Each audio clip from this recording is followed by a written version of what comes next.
ఓడిపోతే గెలవచ్చనే నమ్మకం ఉంటుంది, కానీ మోసపోతే గుండెల్లో గుణపొందించి గెలికేసినట్టు ఉంటుంది. అర్థం కాదా? వాటిని గట్టిగా పట్టుకొని ఏడవాలనుందే. చిచ్చి, సిగ్గనిపించట్లేదా? ప్రేమిస్తే మనసుని ప్రేమించాలి, నీలా మనిషిని కాదు.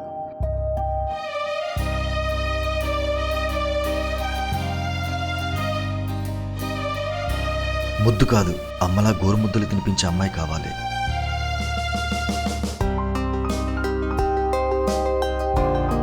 అమ్మాడి అమ్మ, ఈ గజముఖం గాడికి ఎంత మంచి ఫిగర్ పడిపోయిందా? ఆడిపోవడమే కాదు, ఈడిపోయింది కూడా. ఇక జీవితంలో నీ మొక్కనకు చూపించుకో. బంధం అంటే భరించేది, ఇలా తెంచుకుపోయేది కాదు.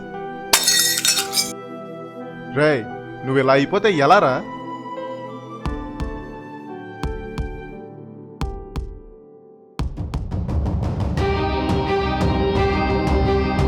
తప్పంతా వాడదేరా. తప్పెవరిదో తెలీదా నీకు? ఇది కథ కాదు, ప్రేమించిన రెండు మనసుల వ్యధ.